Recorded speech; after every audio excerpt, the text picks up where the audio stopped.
ചോദിച്ച് മാംസിയിട്ടില്ല. അദ്ദേഹം പൂർണ്ണ ആരോഗ്യവാനായിട്ട് തന്നെയാണ് ഇരിക്കുന്നത് ഇപ്പോഴും. ചെറിയൊരു റെസ്റ്റ് എടുത്തന്നെ ഉള്ളൂ. നിങ്ങൾക്ക് എല്ലാവർക്കും അറിയാമല്ലോ, വലിയ പ്രശ്നങ്ങളൊന്നും ഇല്ലായിരുന്നു. അദ്ദേഹം കുറച്ചതാണ് ഒന്ന് റെസ്റ്റ് എടുത്ത് പുതിയ രൂപത്തിൽ വരാൻ വേണ്ടി ഒന്ന് മാറി നിൽക്കുകയായിരുന്നു. എല്ലാ സിനിമയും പക്ഷേ വ്യത്യാസം സിനിമയുടെ പ്രോഡക്റ്റിലാണ് എന്നാണ് ഞാൻ വിശ്വസിക്കുന്നത്. നമുക്ക് ദിലീപും പിന്നെ ഇതിൻ്റെ സ്റ്റോറി വിവേക് ഷൈൻ എന്ന് പറഞ്ഞ രണ്ടുപേരും അതിൽ നറേറ്റ് ചെയ്തു. കേട്ടപ്പോൾ എനിക്ക് ഇൻട്രസ്റ്റിംഗ് ആയി തോന്നി. പിന്നെ സന്തോഷമാണ്, എനിക്ക് സന്തോഷമാണ് സ്ക്രീൻ പ്ലേ എന്നോട് കേട്ടപ്പോൾ കൂടുതൽ സന്തോഷമായി. അപ്പോൾ അങ്ങനെയാണ് ഇത് തുടങ്ങിയത്. അപ്പോൾ നിങ്ങളെല്ലാവരും കണ്ട് ആസ്വദിക്കാൻ പറ്റുന്ന ഒരു ഹോൾസം എന്റർടൈൻമെന്റ് ഫിലിമാണിത് എന്ന വിശ്വാസത്തോടെയാണ്, ഉറച്ച വിശ്വാസത്തോടെയാണ് ഞാൻ കയറിയതും അവസാനം അങ്ങനെ തന്നെ വന്ന് ഭവിച്ചിട്ടുണ്ടെന്ന് തന്നെയാണ് വിശ്വസിക്കുന്നത്. So enjoy watching it. ഈ പടം നിർമ്മിക്കുന്നത് ബെൻസി പ്രൊഡക്ഷനാണ്. നസർ സാർ, ആദ്യം അവർക്ക് നന്ദി പറയുന്നു. ഇതൊരു സ്റ്റെറിംഗ് പടത്തിന്റെ പേര്. ഈ പടം ഒരു ത്രില്ലർ മൂവിയാണ്. പ്രേക്ഷകർക്ക് കാണാൻ പറ്റുന്ന എല്ലാ എലമെന്റുകളും ഇതിലുണ്ട്. ഫാമിലി ഉണ്ട്, കോളേജ് ഉണ്ട്, എല്ലാം അടങ്ങിയതാണ് ഈ സിനിമ. ഞാനിപ്പോ വന്നോളൂ, ഞാൻ അത്രയും ഇതായി. അപ്പൊ പടം നല്ലൊരു പടമാണ്. ഇപ്പൊ എല്ലാവരും കാണാൻ വിജയിപ്പിക്കുക. എനിക്കധികം പറയല്ല, എല്ലാവരും പടം കാണാം. ഞാൻ അതായിട്ട് ചെയ്യുന്ന പടമാണ്. അപ്പൊ പടം കണ്ടു എല്ലാവർക്കും ഇഷ്ടപ്പെടും എന്നാണ് ഞാൻ വിചാരിക്കുന്നത്. പിന്നെ എല്ലാവരും പ്രേക്ഷകർ എല്ലാവരും സപ്പോർട്ട് ചെയ്യും. അതാണ് ബെൻസി പ്രൊഡക്ഷന് വേണ്ടി ഞാൻ എഴുതുന്ന രണ്ടാമത്തെ ചിത്രമാണത്. അസ്കറാണ് നായകൻ. അസ്കറിനെ വെച്ചാണ് ഈ ചിത്രം ചെയ്യേണ്ടത് എന്ന് പ്രീ പ്ലാൻഡ് ആയിരുന്നു. അതുകൊണ്ട് നമുക്കൊരു നായകൻ ആര് എന്ന് മുമ്പിലുള്ളതുകൊണ്ട് ഒരു കമേഴ്ഷ്യൽ ചിത്രം എന്ന രീതിയിൽ നമുക്ക് അതിൻ്റെ മറ്റു പ്രവർത്തനങ്ങളിലേക്ക് പോകാൻ എളുപ്പമായിരുന്നു. എനിക്ക് അസലായിട്ട്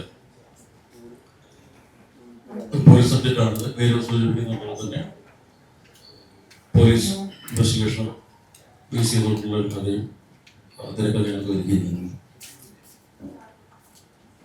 എൻ്റെ മുൻ ചിത്രങ്ങളെ പോലെ അതിലൊരു ഔട്ട് ആൻഡ് ഔട്ട് പോലീസ് അല്ലെങ്കിൽ അതിൽ ഫാമിലിയുണ്ട്, റൊമാൻസ് ഉണ്ട്. കാലികമായി പറയാൻ ശ്രമിച്ചു എന്നാണ് എൻ്റെ ഒരു വിശ്വാസം. 21-ാം തീയതി പടം റിലീസ് ചെയ്യുന്നു. നിങ്ങളുടെ സപ്പോർട്ട് മാധ്യമങ്ങളിലൂടെ ഈ പടത്തെ പ്രേക്ഷകരിലേക്ക് എത്തിക്കാൻ നിങ്ങളുടെ പൂർണ്ണമായ പിന്തുണയും സപ്പോർട്ടും ഞങ്ങൾ അഭ്യർത്ഥിക്കുകയാണ്. നമസ്കാരം. ഈ ബെൻസി പ്രൊഡക്ഷന്റെ എന്റെ ഫസ്റ്റ് സിനിമയാണ്. ഇതിനു മുന്നേ ഞാൻ രക്ഷാധികാരി ബൈജു, പ്രേമസൂത്രം, ക്യാമ്പയിൻസ് അങ്ങനെ കുറച്ച് മൂവീസിന്റെ ഭാഗമാകാൻ സാധിച്ചിട്ടുണ്ടായിരുന്നു. പിന്നെ നമ്മുടെ ഈ 21-ാം തീയതി മൂവി റിലീസാകാൻ പോവാണ്. അപ്പൊ എല്ലാവരും സപ്പോർട്ട് ചെയ്യണം. ഞാനിതില് രാഹുൽ മാധവന്റെ പേരായിട്ടാണ് ചെയ്തിരിക്കുന്നത്. മെയിനായിട്ട് പറയാനുള്ളത് എല്ലാവരും 21-ാം തീയതി സിനിമ കണ്ട് സപ്പോർട്ട് ചെയ്യാന്നുള്ളത്. നമ്മളൊക്കെ വളർന്നു വരുന്ന ആൾക്കാരാണ്. അപ്പൊ നിങ്ങളുടെയൊക്കെ സപ്പോർട്ട് ഉണ്ടായാൽ മാത്രമേ നമുക്ക് ഇനി മുന്നോട്ട് പോകാൻ സാധിക്കൂ. സപ്പോർട്ട് ചെയ്യാം. എല്ലാവർക്കും നമസ്കാരം. ബെൻസി പ്രൊഡക്ഷൻസിന്റെ കൂടെയുള്ള രണ്ടാമത്തെ സിനിമയാണ്. സിനിമയുടെ ഒരു പ്രധാന ഭാഗത്ത് സിനിമയുടെ നായകൻ എക്സ്പെക്ട് ചെയ്യുന്ന കഥാപാത്രത്തെ വളരെ പ്രധാനപ്പെട്ട കാര്യങ്ങൾ സഹായിക്കുന്ന ഒരു പോലീസുകാരനായിട്ടാണ് ഞാൻ അഭിനയിക്കുന്നത്.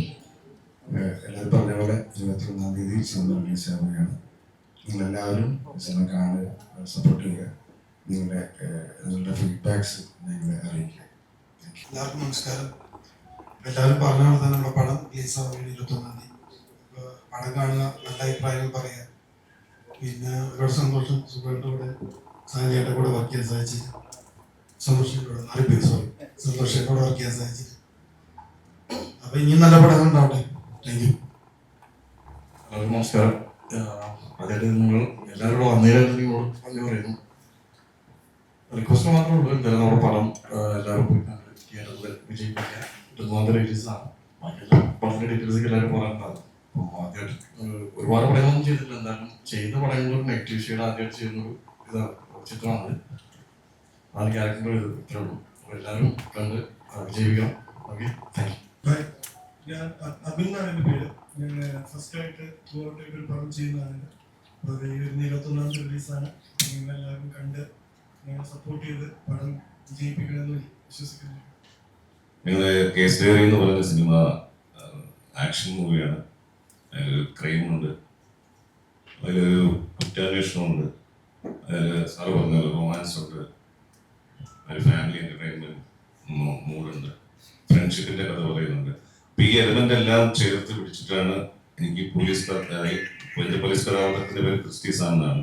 ഈ ക്രിസ്റ്റി സാം ഇവരിലൂടെ എല്ലാം സഞ്ചരിച്ച് പോയി ക്ലൈമാക്സിൽ എത്തുന്നതാണ് ആ ഇൻവെസ്റ്റിഗേഷൻ ഫിനിഷ് ചെയ്യുന്നത്.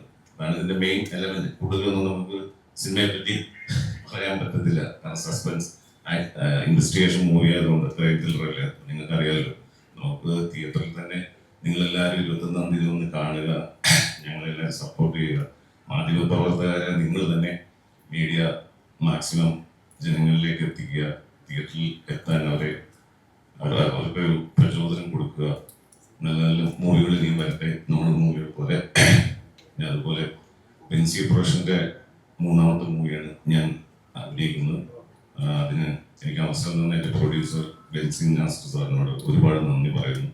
അപ്പം എനിക്ക് ക്രിസ്റ്റി സാം എന്ന് പറഞ്ഞൊരു കഥാപാത്രം എഴുതി തന്ന കഥാപാത്രം തന്ന AK സന്തോഷ് സാറിനോട് ഒരുപാട് നന്ദി. എൻ്റെ ഡയറക്ടർ ദിലീപ് സാർ, അദ്ദേഹത്തിന് നന്ദി പറയുന്നു. പിന്നെ P. സുമാർ സാർ ഒരുപാട് ഹെൽപ്പ് ചെയ്തിട്ടുണ്ട് എൻ്റെ ഈ ക്യാരക്ടറിന് വേണ്ടി. ഇതിനെ സപ്പോർട്ട് ചെയ്ത എൻ്റെ കൂടെയുള്ള എല്ലാ ആർട്ടിസ്റ്റുകളും, കിച്ചു ടെൽസൺ, അമീർ നിയാസ്, ഗോകുൽ, ഹബീബ്, ഞാൻ നായക നിരഞ്ജന, പിന്നെ ഞാൻ എന്തായാലും തൊണ്ടയാണ് സന്തോഷം കൊണ്ടാവും ഭയങ്കര തൊണ്ടയാണ് വെച്ചു. അപ്പോൾ ഒരുപാട് സന്തോഷം. മറ്റന്നാൾ സിനിമ റിലീസാണ്, അതിൻ്റെ ഒരു എക്സൈറ്റ്മെന്റും ടെൻഷനും ഒക്കെ ഉണ്ട്. ഞങ്ങളെല്ലാവരും അതിൻ്റെ ഒരു പുറകെ ഓട്ടത്തിലാണ്, യാത്രയിലാണ്. Thank you. അതായത് ബേസിക്കലി പറഞ്ഞ പോലെ നിങ്ങൾക്ക് എല്ലാവർക്കും അറിയാം, ഇതിൻ്റെ ഒരു എപ്പോഴും സംവിധായകനേക്കാളും എഴുത്തുകാരനേക്കാളും മുന്നേ കയറി ചിന്തിച്ചു ഓടുന്നവരാണ് പ്രേക്ഷകർ. അപ്പൊ എന്റെ ഭാഗത്ത് നിന്ന് എന്തെങ്കിലും ഒരു ആവേശം മൂത്ത് പറഞ്ഞാൽ ചിലപ്പോൾ അത് എന്തായാലും ഒരു ക്രൈം ആൻഡ് പോലീസ്, കള്ളൻ പോലീസ് തന്നെയാണ് കഥ. അത് പറയുന്നത് കുറച്ച് വ്യത്യസ്തമായിട്ട് പറഞ്ഞു എന്ന് തോന്നുന്നു. പ്രേക്ഷകരാണ് എൻ്റെ അവസാന വിധി എഴുതുന്നത്. അസ്കറിന്റെ ഞാനുമായിട്ട് ചെയ്യുന്നവരാണ്. കാരണം മമ്മൂക്കയായിട്ട് ഞാൻ പടം ചെയ്തിട്ടുണ്ട്. മമ്മൂക്കയുടെ തൊട്ട് താഴെയുള്ള ഞാൻ ഇബ്രാഹിംകുട്ടിയെ വില്ലനാക്കി ഷാർജ ചെയ്തിട്ടുണ്ട്. അത് കഴിഞ്ഞ് ഇബ്രാഹിംകുട്ടിയുടെ മകൻ മക്ബൂൽ സൽമാൻ അഭിനയിച്ച അസുരേന്ദ്രൻ ചെയ്തിട്ടുണ്ട്. ഇപ്പൊ ആ കുടുംബത്തിൽ നിന്ന് അസ്കർ, മമ്മൂക്കയുടെ പെങ്ങളുടെ മകൻ അസ്കർ വീണ്ടും DNA എന്നത് 2ാമത്തെ പടം ക്രൈം കേസായിരുന്നു. ഇനി ഒന്ന് പഠിച്ചാൽ 3 2 ഇനി സംഭവിക്കട്ടെ. പിന്നെ എന്തെങ്കിലും ചോദിക്കാനെങ്കിൽ ഞാൻ പറയാം. അതായത് സിനിമയുമായി ബന്ധപ്പെട്ടല്ല, അതായത് ഈ മമ്മൂക്കയുടെ ആരോഗ്യം പൂർണ്ണ ആരോഗ്യമായി തിരിച്ചു വരുന്നു എന്നൊരു സന്തോഷകരമായ വാർത്ത വരികയും അത് ചലച്ചിത്ര ലോകം ആകെ ഏറ്റെടുക്കുകയും ഒക്കെ ചെയ്തിരുന്നു. എന്താണ് അസ്കറിന് ചോദിച്ചത് മാംസിയപ്പറ്റില്ല. അദ്ദേഹം പൂർണ്ണ ആരോഗ്യവാനായിട്ട് തന്നെയാണ് ഇരിക്കുന്നത്. ഇപ്പോഴും ചെറിയൊരു റെസ്റ്റ് എടുത്തന്നെ ഉള്ളൂ. നിങ്ങൾക്ക് എല്ലാവർക്കും അറിയാമല്ലോ, വലിയ പ്രശ്നങ്ങളൊന്നും ഇല്ലായിരുന്നു. അദ്ദേഹം കുറച്ചതാണ് ഒന്ന് റെസ്റ്റ് എടുത്ത് പുതിയ രൂപത്തിൽ വരാൻ വേണ്ടി ഒന്ന് മാറി നിൽക്കുകയായിരുന്നു. അപ്പൊ അദ്ദേഹം അതിന്റെ ന്യൂസ് ഞാൻ ഇന്ന് അദ്ദേഹം വരുന്നു, അടുത്ത മാസം വരുന്നു എന്ന് പറഞ്ഞു. എന്നോട് കഴിഞ്ഞ മാധ്യമ പ്രവർത്തകർ പലരും ചോദിച്ചപ്പോൾ ഞാൻ പറഞ്ഞതാണ്, ഞാനും ഭയങ്കര എക്സൈറ്റ്മെന്റിലാണ്, ഞങ്ങളുടെ കുടുംബവും ഞങ്ങളുടെ പ്രേക്ഷകരും എല്ലാവരും ഭയങ്കര എക്സൈറ്റ്മെന്റ് ആയിട്ടിരിക്കുകയാണ്. അദ്ദേഹം സെപ്റ്റംബർ 7 പിറന്നാളാണ്. അതിൽ വരുമെന്ന് ഞാൻ പ്രതീക്ഷിക്കുന്നു. നിങ്ങൾ വരുമെന്ന് പറയരുത്, വരുമെന്ന് ഞാൻ പ്രതീക്ഷിക്കുന്നു, ഞാൻ ആഗ്രഹിക്കുന്നു, ഞങ്ങളുടെ കുടുംബം ആഗ്രഹിക്കുന്നു.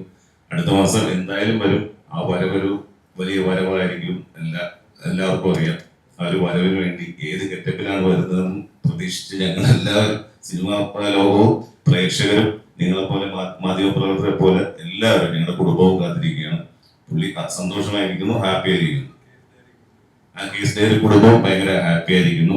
ഞങ്ങളുടെ പ്രൊഡക്ഷൻ, ഞങ്ങളുടെ ടീം മൊത്തം. പോലീസ് സ്റ്റേഷനൊക്കെ ആദ്യമായിട്ട് ചെയ്യുന്നുണ്ടോ? ഈ മമ്മൂക്കയുടെ പോലീസ് സ്റ്റേഷനൊക്കെ കാണാൻ ഇൻസ്പയർ ആയിട്ടാണോ? അതിന്റെ ചെറിയ മാനറിസങ്ങൾ കാണാൻ പറ്റുമോ? അദ്ദേഹത്തിന്റെ മാനറിസം എന്ന് പറഞ്ഞാൽ കുട്ടിക്കാലം തൊട്ട് അദ്ദേഹത്തെ കണ്ടു വളർന്ന ഒരാളാണ്. കുട്ടിക്കാലം തൊട്ട് അദ്ദേഹത്തിന്റെ സിനിമകളാണ് ഞാൻ ആദ്യമായിട്ട് പോലീസ് സ്റ്റേഷനിൽ കണ്ടത്. അദ്ദേഹത്തെ ഇമിറ്റേറ്റ് ചെയ്യാനോ ഒന്നും ശ്രമിച്ചിട്ടില്ല. നമുക്ക് അങ്ങനെ കാണിക്കാനും പറ്റില്ല. നമ്മുടെ കഥാപാത്രം എന്താണ് അത് ചെയ്തു. ക്രിസ്റ്റി സാം എന്നുള്ള കഥാപാത്രമാണ്. അല്ലാതെ സിനിമ ഇൻസ്പയർ ആണ്. അദ്ദേഹം ആർക്കും ഇൻസ്പയർ അല്ലാത്തത്. എല്ലാവർക്കും ഇൻസ്പയർ അല്ലേ, കുടുംബത്തിലുള്ള എനിക്ക് കൂടുതൽ ഇൻസ്പയർ ഉണ്ട്. ഞാൻ പുള്ളിയുടെ ഫാൻ ബോയ് ആണ് എന്തായാലും. അത് കഴിഞ്ഞിട്ടാണ് എല്ലാവരും മറ്റ് സൂപ്പർ സ്റ്റാറുകളുടെ ഫാനായത്. ക്രൈം ഫയൽ, ജനാധിപത്യം പോലുള്ള അങ്ങനെയുള്ള കടുകെട്ടി ഡയലോഗുകളൊക്കെയുള്ള ഒരുപാട് സിനിമകൾ ചെയ്തു, നമ്മളൊക്കെ അത് ആസ്വദിച്ചതാണ്. അപ്പം ഈ കേസ് ഡയറിയിൽ വരുമ്പോൾ അഷ്കർക്ക് അതിനു മുമ്പ് പറഞ്ഞു ഒരുപാട് അതുപോലെയുള്ള കടുകെട്ടി ഡയലോഗുകൾ കൊടുത്തിട്ടുണ്ടെന്ന്. അപ്പൊ അങ്ങനെയുള്ള ഒരു ഓഡിയൻസിന് ഇനി ഉണ്ടാക്കാൻ വേണ്ടിയിട്ടാണോ, അതോ ഇത് നിലനിൽക്കണം, നമ്മുടെ ഇനിയുള്ള തലമുറയും ഇങ്ങനെയുള്ള ഡയലോഗുകളൊക്കെ കേട്ട് ആസ്വദിച്ച് മനസ്സിൽ തങ്ങി നിൽക്കണം എന്നുള്ള ഒരു ആ ഒരു കാര്യത്തിന്റെ പുറത്താണ് അങ്ങനെയുള്ള ഡയലോഗുകൾ ഇതിൽ എഴുതി പിടിപ്പിച്ചത് കേസ് ഡയറിയില്?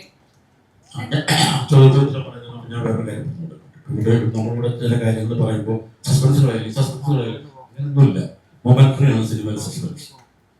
ഇപ്പൊ ആർട്ടിസ്റ്റിന്റെ പേര് പറഞ്ഞുകൊണ്ടോ അല്ലെങ്കിൽ സ്ക്രീനിൽ എന്താ ചെയ്യാൻ പോകുന്നുണ്ടോ ഒരു സസ്പെൻസ് പോയി. വെള്ളിയാഴ്ച ഫസ്റ്റ് ഷോ കഴിഞ്ഞപ്പോൾ എല്ലാം പോയി. എന്നിട്ടും ആ സിനിമ കാണാൻ പ്രേരിപ്പിക്കുന്നതാണ് ആ സിനിമയുടെ വിജയം. നിങ്ങൾക്കറിയാവുന്നതാണ്, അത് സൂപ്പർ ഡൂപ്പർ ഹിറ്റുകളാണ്. യവനികയും ഗ്രൂപ്പ് CBI ഓഫീസേഴ്സിനെ കാണിച്ചുകൊണ്ടിരുന്ന ഒരു പടമാണ്. വർഷങ്ങളോളം ഡെപ്യൂട്ടേഷനിൽ വരുന്ന CBIക്ക് വരുന്നവരെ കാണിച്ചുകൊണ്ടിരുന്നത്. യവനിക ഇന്നും ആരാണെന്ന് കൊന്നത് നമുക്ക് എല്ലാവർക്കും അറിയാം, നമ്മൾ റിപ്പീറ്റ് ഓഡിയൻസ് ആയി. അത്തരം സസ്പെൻസുകൾ നമ്മൾ വിളിക്കുന്നതിനൊന്നും വലിയ അർത്ഥങ്ങളില്ല. അതുകൊണ്ട് ചോദ്യത്തിലേക്ക് വരാം.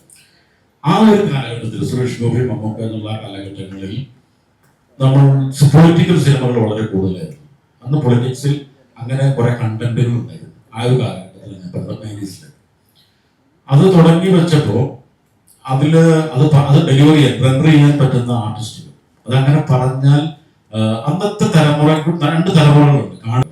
അന്നത് കേട്ട് കൈയടിക്കുക എന്ന് പറഞ്ഞാൽ അവർക്കത് ഭയങ്കര ആവേശമായിരുന്നു. കാരണം അവർക്ക് അതുവരെ കേൾക്കാത്ത ഇംഗ്ലീഷ് വേർഡുകൾ, അതിന്റെ ഒരു പടക്കപ്പൊടുക്കുന്ന സ്ലോ ഫേസിൽ തുടങ്ങി. അത് നിങ്ങൾ ആ ഒരു പാറ്റേൺ ശ്രദ്ധിച്ചാൽ മതി. വില്ലൻ നെഗറ്റീവ് ആരാണ് ഈ ഹീറോയെ ഹ്യൂമിലേറ്റ് ചെയ്ത് ഹ്യൂമിലേഷന്റെ അന്ന് പീക്കിൽ കൊണ്ട് നിർത്തുന്നു. അയാളുടെ അച്ഛന്റെ, അയാളുടെ ജനനത്തിന്റെ, അയാളുടെ പെഡിഗ്രി വരെ ചോദ്യം ചെയ്ത ശേഷം അവിടെ ജനങ്ങൾ പ്രതീക്ഷിക്കുക, അത് കേട്ടുകൊണ്ടിരിക്കുകയാണ്. അത് കഴിഞ്ഞ് പ്രതീക്ഷിക്കുന്നത് ഈ ഹീറോ, സുരേഷ് ഗോപി ആവട്ടെ, മമ്മൂക്ക ആവട്ടെ, മോഹൻലാൽ ആവട്ടെ, എക്സോ തിരിച്ച് മിസ്റ്റർ അല്ലെങ്കിൽ പല എന്ന് പറഞ്ഞ് തുടങ്ങുന്ന സ്ഥലത്ത് ക്ലാപ്പ് തുടങ്ങും. അവിടെ സുരേഷ് ഗോപിയൊക്കെ പറഞ്ഞു കഴിഞ്ഞാൽ ഡയലോഗ് നോക്കിയിട്ട് അതിന്റെ അർത്ഥം എന്താണെന്ന് ഡിക്ഷണറി നോക്കി ആൾക്കാർ പറയും എന്തായിരുന്നു അതിന്റെ അർത്ഥം എന്നൊക്കെ. അപ്പോ ആ ഒരു തലമുറ ഇപ്പൊ ഉള്ളത് വളരെ യങ്സ്റ്റേഴ്സ് ആണ്. നമ്മൾ നിങ്ങൾ ഈ മാധ്യമപ്രവർത്തനം തന്നെ കൊച്ചു പയ്യന്മാരും ആണ് ഇരിക്കുന്നല്ലേ. അപ്പൊ അവർക്ക് അത് അവർക്കൊരു ത്രില്ലിംഗ് ഒന്നുമല്ല. ഇതില് ഇപ്പൊ ചോദിച്ച പോലെ അത് തിരിച്ചു കൊണ്ടുവരാനുള്ള ശ്രമമല്ല. ഇപ്പൊ ഈ പറയുന്ന പോലെ അങ്ങനെ കടുകെട്ടി ഡയലോഗ് ഇതിലില്ല കേട്ടോ. അതിന് ഈ പറഞ്ഞ ഞങ്ങളെ പറഞ്ഞ ക്രൈം ഫയലിലോ അല്ലെങ്കിൽ ജനാധിപത്യത്തിലോ അല്ലെങ്കിൽ കമ്മീഷനിലോ ഒക്കെ നിങ്ങൾ കണ്ട അങ്ങനത്തെ ഡയലോഗുകളൊന്നും ഇതിലില്ല. ഇതിൽ ആ ഒരു സന്ദർഭത്തിന് ആവശ്യപ്പെടുന്ന ഈ വില്ലന്മാര് ചെയ്യുന്ന ചില അവരോട് സംസാരിക്കുമ്പോൾ പോലീസ് സ്റ്റേഷനിലും കൂടിയാണ് അതാ പറയുന്നത്. അപ്പോ ഒരു പോലീസ് സ്റ്റേഷനിൽ ആര് കയറി ലോ ആൻഡ് ഓർഡർ കയ്യിലെടുത്താലും ചിലപ്പോൾ 3rd ഡിഗ്രിക്ക് പോകാം, അതിനപ്പുറം 4th ഡിഗ്രിയിലേക്ക് പോകാം. നമ്മളവിടെ അതൊരു എപ്പോഴും വിൽക്കാവുന്ന ഒരു ഫോർമുലയാണ് അത്രയും കാര്യങ്ങൾ. അതേ ഉപയോഗിച്ചിട്ടുള്ളൂ. അത് പടം കണ്ടാൽ മനസ്സിലാവും. ത്രോട്ട് മറ്റേ അങ്ങനത്തെ ഒരു ഡയലോഗ് ഇല്ല. ആവശ്യം വന്നപ്പോ അത് ഉപയോഗിച്ച് തന്നെ വളരെ മടിയോടെ അങ്ങനെ എഴുതിയത്. പിന്നെ വേറെ നിവൃത്തിയില്ല, അങ്ങനെ പ്രതികരിച്ചേ പറ്റൂ. അതുകൊണ്ടുകൂടിയാണ് അങ്ങനെ നമ്മുടെ അച്ഛനും അമ്മയ്ക്കും ഒക്കെ വിളിക്കുമ്പോൾ ഒരു സംശാദശീലനം പ്രതികരിക്കാതിരിക്കില്ല. ആ സ്ഥലത്തെ ഈ കഥാപ്രസ്ഥാനം പ്രതികരിച്ചിട്ടുള്ളൂ. ഇപ്പോഴും മലയാളികള് അങ്ങനെയുള്ള വാക്കുകളോ അതൊക്കെ ഓർത്തെടുക്കുന്ന പഴയ സിനിമകളിൽ നിന്ന് ഇപ്പൊ അങ്ങനെയുള്ള സിനിമകൾ വരുന്നില്ല. ഇങ്ങനെയുള്ള ഡയലോഗുകൾ, കടുകെട്ടിയുള്ള ഡയലോഗുകൾ മലയാളികൾക്ക് കേൾക്കാൻ ഇഷ്ടമാണ്. അപ്പോ സുരേഷ് ഗോപിയുടെ ഈ അടുത്തിറങ്ങിയ സിനിമയിലാണ് നമ്മൾ പിന്നീടും അത് കൈയടിച്ചത്.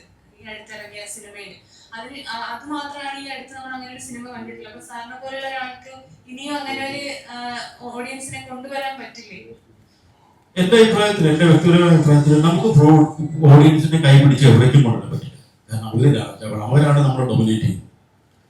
ഇപ്പൊ ഞങ്ങളിവിടെ എന്ത് പറഞ്ഞ് 21 സിനിമ തിയേറ്ററിൽ കണ്ട് അയാളെ 250-300 രൂപ കൊടുത്ത സിനിമ കണ്ടിട്ട് നമ്മൾ 300 കോടി മുടക്കിയ പടത്തിന് പോലും അവരെ വിലയില്ല. കാരണം അവർക്ക് 300 രൂപ 150 രൂപ ടിക്കറ്റിന്റെ വിലയാണ്, 2 2.5 മണിക്കൂർ.